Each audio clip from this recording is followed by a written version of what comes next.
Ketra stared at her right hand in horror. The swelling had grown worse overnight, stretching her skin so tightly that every movement sent sharp needles of pain racing up her arm. Her once delicate fingers now looked grotesque, almost unrecognizable. A foul stench seeped from the skin, so strong that even she struggled not to gag when she raised a hand close to her face.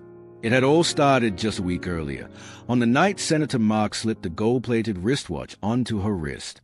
At first, Ketra had felt like the luckiest girl alive. The watch sparkled under the chandelier light, its golden glow making her feel important, chosen, even loved. She had worn it proudly, admiring how it caught the attention of people in restaurants, clubs, and shopping malls.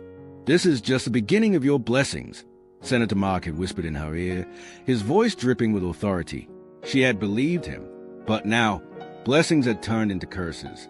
Doctors had poked and prodded her hand, ordered blood tests, x-rays, and prescribed antibiotics, ointments, and painkillers. None of it worked. "It's just a reaction," one doctor said with an uncertain smile, while another suggested she see a skin specialist in Lagos. But how could she travel in this condition? Each passing day the swelling worsened, and with it, her fear deepened. She was running out of money, out of time, and out of hope. Ketra sat alone on the small iron bed of the cheap lodge where she had now been forced to stay. The walls smelled of dampness, and the fan overhead whirred with an annoying squeak, but the worst smell in the room came from her own hand. Even the lodge attendants kept their distance when she tried to pay for another night. Some whispered behind her back, calling her cursed. She buried her face in her left palm, tears spilling freely. How had her life taken such a dark turn so quickly? Only a few months ago she was a parent's pride, a bright village girl filled with dreams of Abuja, believing in her heart that the city would reward her hard work. Yet here she was, alone, broken, and slowly being destroyed by something she could not understand. She looked down at the glittering wristwatch lying on the wooden stool beside her. It was beautiful, dazzling even in the dim light of the room. But every time she looked at it, her stomach tightened with dread. A whisper in her soul told her it was no ordinary gift. Somehow, her pain had begun the day it touched her skin. Clutching her swollen hand, Ketra shivered. She didn't know it yet, but her journey had only just begun. Long before the cursed wristwatch and the glittering lights of Abuja, Ketra's life had been simple, quiet, humble, and rooted in the dusty paths of her small village. She was the only child of Mr. and Mrs. Dogo, parents who had little in material wealth but whose love overflowed like an unending river. Her father, a vulcanizer, spent his days by the roadside repairing tires under the scorching sun. His hands were calloused, his back bent from years of labor, but he never complained. Her mother worked as a cleaner, moving from house to house, scrubbing floors and washing clothes for wealthier families. The little they earned was barely enough to feed the three of them, yet they saved every spare naira to send Ketra to school. From the moment she could understand sacrifice, Ketra carried a fire in her heart. She knew she was a parent's hope, their single chance at a brighter tomorrow. Every time her father returned home late, smelling of grease and sweat, he would smile at her and say, "Ketra, one day you will lift us out of this suffering. One day your star will shine." And she believed him. Ketra studied harder than most of her peers, spending long nights under the dim glow of a kerosene lamp. Her exercise books were filled with neat handwriting, her exam scripts always among the best in class. Teachers often praised her, and villagers whispered that she would go far. She clung to those words, holding them close whenever life seemed unbearable. When she finally graduated from university and completed her NYSC, her parents could not contain their joy. The day she returned home with her certificate, her mother wept openly, clutching the paper as though it were gold. "God has answered our prayers," she whispered, wiping her tears with the edge of her wrapper. But Ketra's mind was already far away. She had heard enough stories to know that opportunities rarely came knocking in the village. For her dreams to become reality, she had to leave. Abuja, the city of endless lights, powerful people, and overflowing wealth, was where she believed her destiny awaited.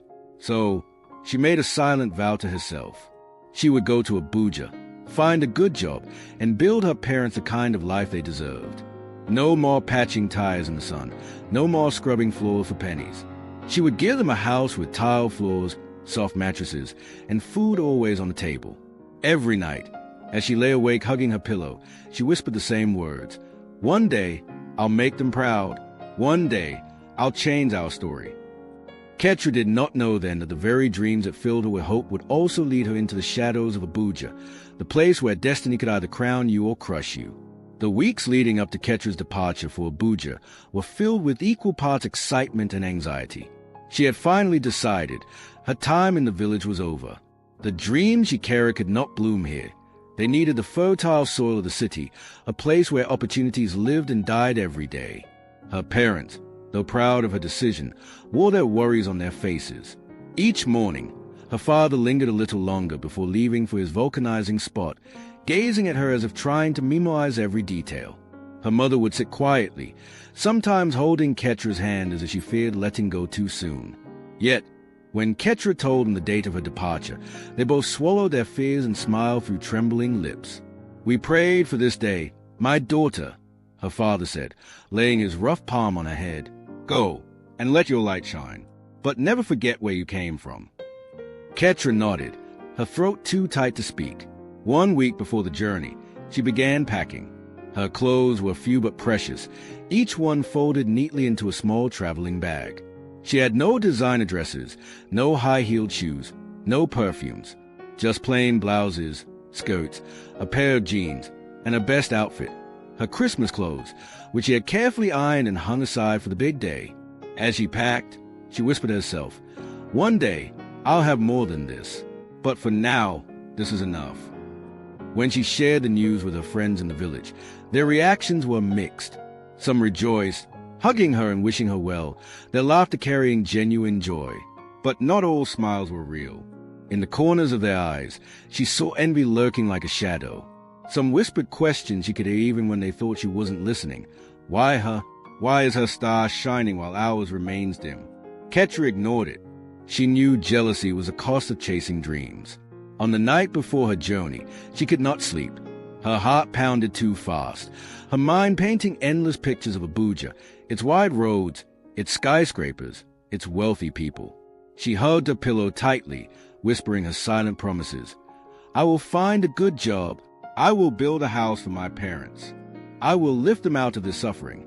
The morning of her departure arrived with a softness in the air.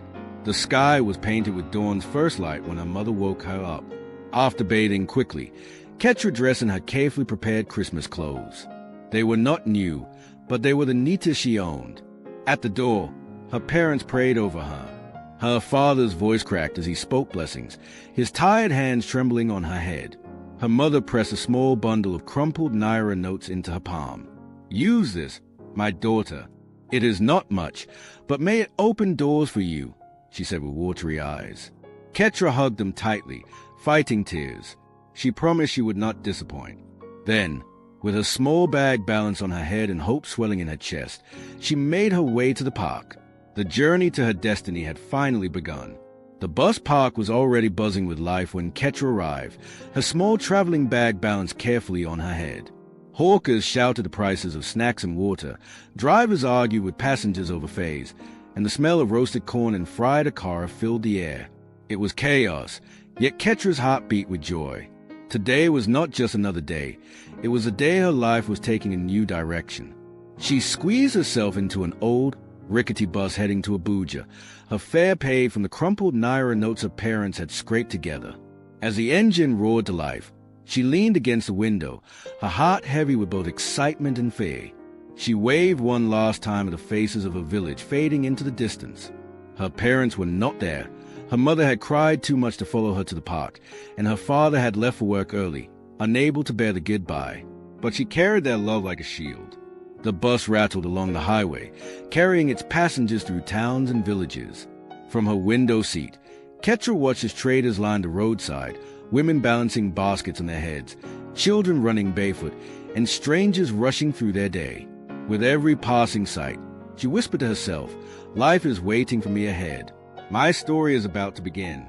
Hours stretched on, and the bus rolled deeper into unfamiliar terrain. By midday, the sun blazed down mercilessly, and inside the bus, the heat was suffocating. Sweat trickled down her back, but Ketra did not complain. Instead, she thought of Abuja, The city she had only heard about in stories. The city where people said money flowed like rivers, where dreams were either born or crushed. As dusk approached, the sky turned golden, and the driver announced they were entering the outskirts of Abuja. Ketra's heart began to race. The roads widened. Streetlights glowed brighter than any she had seen before, and tall buildings stood like giants against the skyline. She pressed her forehead to the glass, her breath fogging the window as she whispered, "So this is Abuja." By the time the bus finally pulled into the city proper, night had fallen. The streets were alive with activity, taxis honking, traders shouting, and headlights cutting through the dark. Stepping down from the bus, Ketra clutched her small bag tightly, her pulse quickening. For the first time, she felt the weight of being alone. She considered finding a cheap lodge for the night before starting her search for a place to stay. Her pocket was painfully light.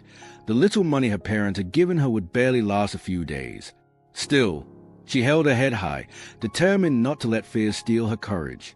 As she walked along the roadside, the city towering around her, a sleek black SUV suddenly slowed to a stop beside her. The tinted glass slid down, and a familiar voice called out, "Ketra, is that you?" She turned, her eyes widening in shock.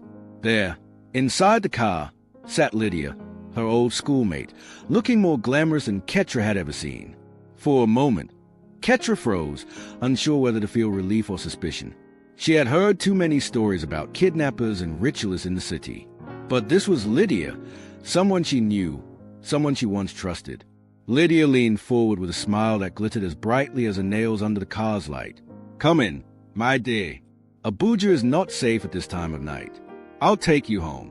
Don't worry, you're with me now." Ketra's heart pounded. Part of her wanted to run, but another part whispered that this was fate smiling on her. She took a deep breath, tightened her grip on her bag, and opened the car door. Little did she know, this meeting was about to change everything. Ketra sank into the plush leather seat of the SUV, her small traveling bag resting on her lap. For a few seconds, she was too overwhelmed to speak. The scent of Lydia's perfume filled the car. Rich, expensive, nothing like the powdery fragrances Ketra's mother used from a village market. Lydia herself looked like a different person entirely. Her hair was sleek, her gown shimmered under the dim light, and her long nails glistened like polished gemstones. "Ketra, look at you!" Lydia exclaimed, her voice dripping with excitement. "It's been so long. What brings you to Abuja?" "I came to start a new life," Ketra admitted shyly. "I just finished my service. I want to find work and help my parents." Lydia's smile widened, but there was a flicker in her eyes that Ketra couldn't quite read. "Ah, my dear, Abuja will give you everything you desire, if you know how to play the game." The car glided through wide, smooth roads, past towering buildings that seemed to scrape the heavens. Ketra stared out of the window in awe, her heart racing with the thrill of the unknown. When they finally arrived at Lydia's residence, Ketra's mouth nearly fell open. The apartment complex was like nothing she had ever seen in real life. Wide iron gates opened to reveal a compound lined with trimmed flowers. A glowing chandelier hung at the entrance, marble tiles shone like glass, and the living room was furnished with velvet chairs, glass tables, and paintings that seemed alive. "This is your house?" Ketra asked in disbelief, her voice trembling. Lydia chuckled, tossing her hair as she walked gracefully inside. "Of course. Abuja is for the bold, my dear. If you want to live well, you must think big. And hey, I live very big." Ketra sat on the sofa, her heart torn between admiration and unease. The long journey had left her stomach empty, and as Lydia ordered a meal to be brought in, Ketra pressed a small purse against her lap, reminded of how little money she had left. Lydia noticed the look on her face and smiled knowingly. "Don't worry, Ketra. This is your home now. Eat, rest, and tomorrow we will talk about how Abuja works." Ketra forced a smile, grateful for the generosity but still unsettled by the mystery around Lydia's success. She ate hungrily, feeling comforted for the first time since she stepped into the city. That night, as she lay on a guest bed softer than anything she had slept on in the village, Ketra whispered to herself, maybe this is how God answers prayers. But deep down, a question tugged at her spirit. What exactly did Lydia do to live like this?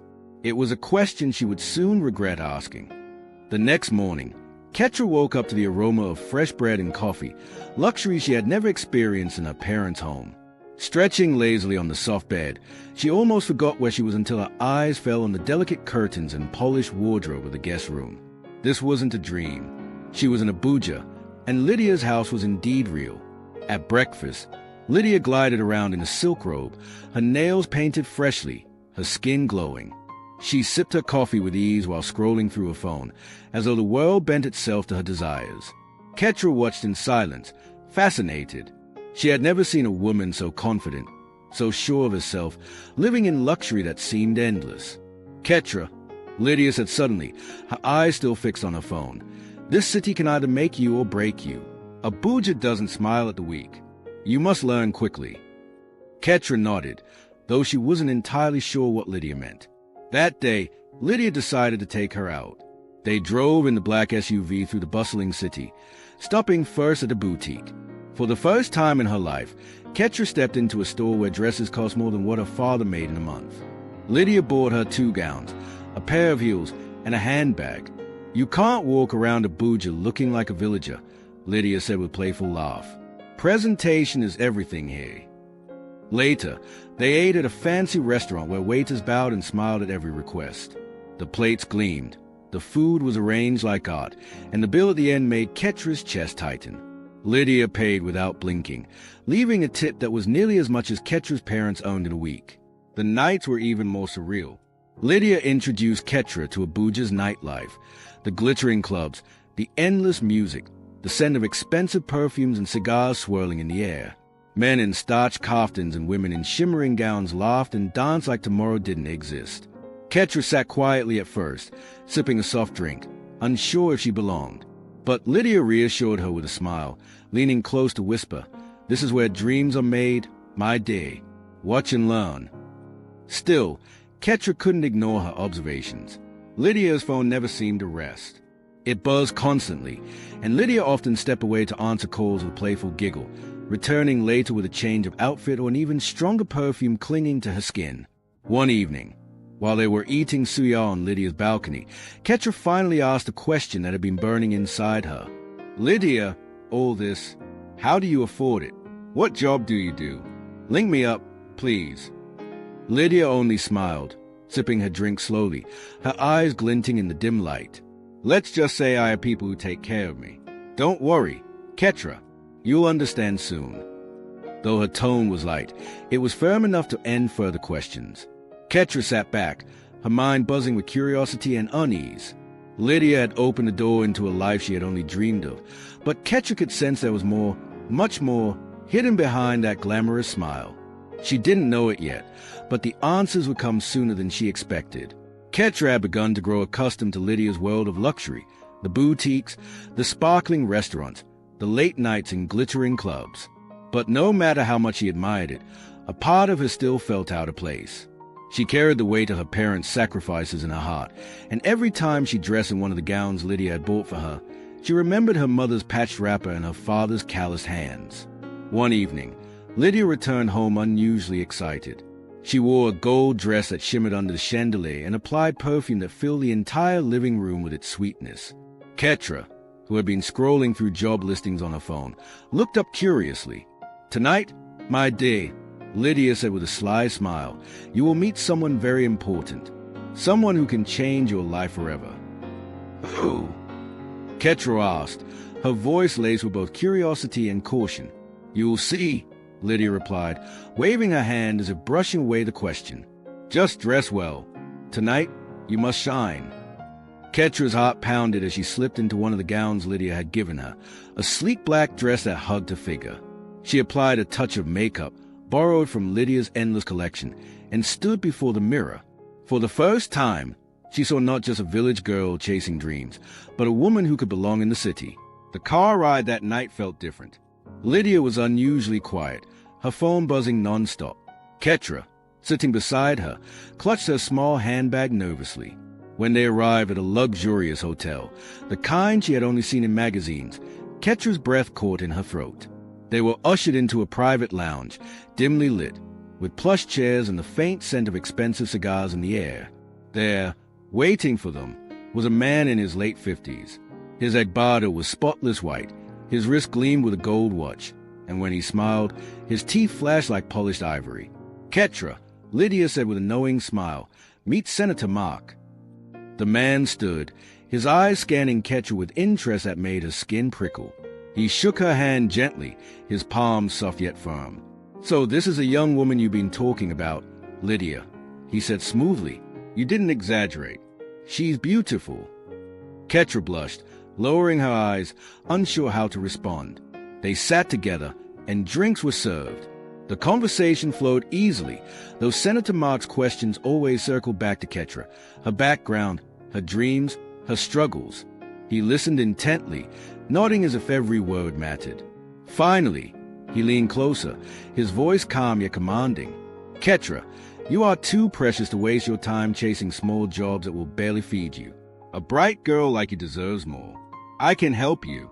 I can give you the life you dream of, money, comfort, everything. All you have to do is trust me." Ketra's breath caught in her chest. His words sounded like the very answers to her prayers, yet something inside her stirred uneasily. She glanced at Lydia, who gave her an encouraging smile, her eyes urging her to accept without hesitation.